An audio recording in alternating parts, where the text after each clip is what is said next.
Halo semua, perkenalkan nama aku Gabriela Tika Semantika dengan NPM 25032010202. Di sini aku akan membahas tentang kesalahan berbahasa Indonesia di ruang publik yang seringkali kita tidak perhatikan, ternyata masih banyak loh di sekitar kita. Dan aku mendapati 3 gambar terkait kesalahan berbahasa di Indonesia yang aku temukan di sekitarku. Jadi di gambar pertama ini ada papan informasi terkait Pilkada Sampai Sawah tahun 2026. Nah, di sini bagian atas ini ada beberapa informasi yang kurang jelas ya. Seperti ini.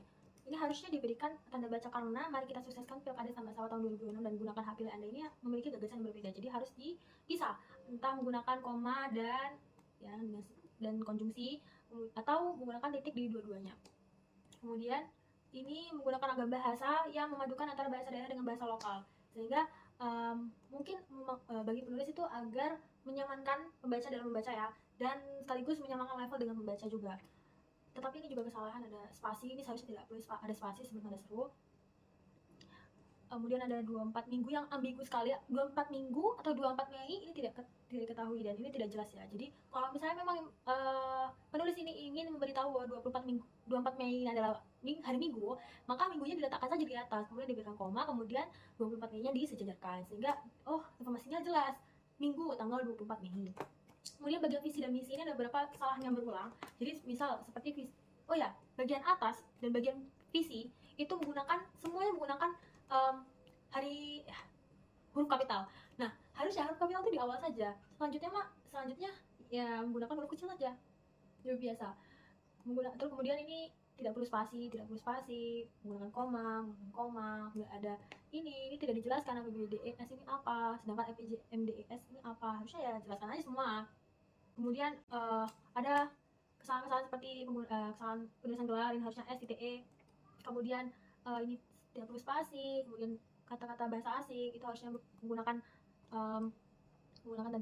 tanda kata bercetak miring. Kemudian SDM ini harusnya dijelaskan SDM itu apa, apakah sumber daya manusia atau sendok makan, kan kita tidak tahu, hanya penulis yang tahu. Jadi penulis harus memberikan keterangan apa itu SDM. Kemudian ini juga kesalahan-kesalahan berulang yang harusnya ini sepertinya tidak perlu diketahui karena ini adalah pelaksanaannya bagi pemerintah. Jadi mereka harusnya menyamakan dengan EYD. Untuk akhirnya nyoblos mungkin oke, untuk menyamakan level dengan membaca ya, karena sesama tambah sawah yang mengerti bahasa daerah.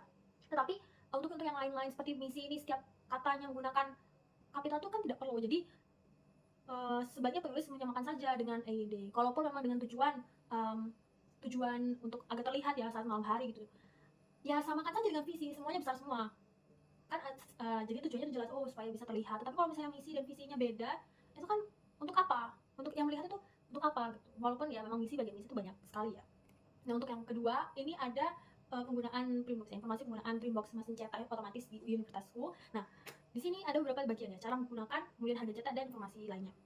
Nah, di bagian cara menggunakan ini tidak ada bidang subjek apa, cara menggunakan apa, aplikasinya kah atau mesinnya yang asli bagaimana, kan tidak tahu.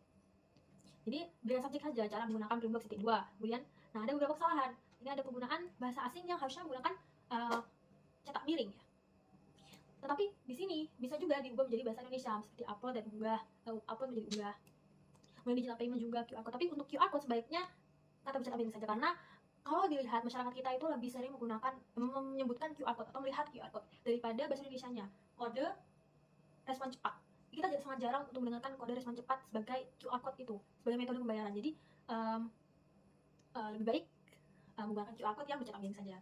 Kemudian ada informasi tentang harga cetaknya apa dijelaskan titik 2. Kemudian ini ada spasi ini tidak perlu ada spasi, kemudian ini juga tidak ada spasi. Kemudian ini R besar P kecil titiknya tidak perlu. Jadi R besar P kecil langsung 1.000,00,00. Kemudian ini juga minggu. Banyak apa? Kan harus dijelaskan banyak lembarnya, misal banyak lembarnya. Harus diberikan subjek apa. Kemudian B-nya S, M ini harusnya kecil semua, yang kecil, yang besar hanya, yang kapital hanya S. Kemudian ini tidak ada spasi. Kemudian ini juga harus bercetak miring. Print ini juga bercetak miring.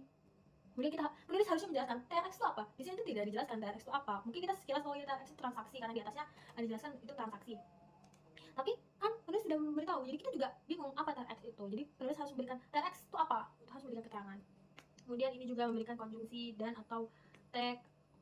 Ini bisa diubah menjadi bahasa Indonesia atau dengan kata bercetak miring. Kemudian ini juga kesalahan seperti ini yang sepertinya karena bawaan dari kehidupan sehari-hari ya, jadi kebiasaan.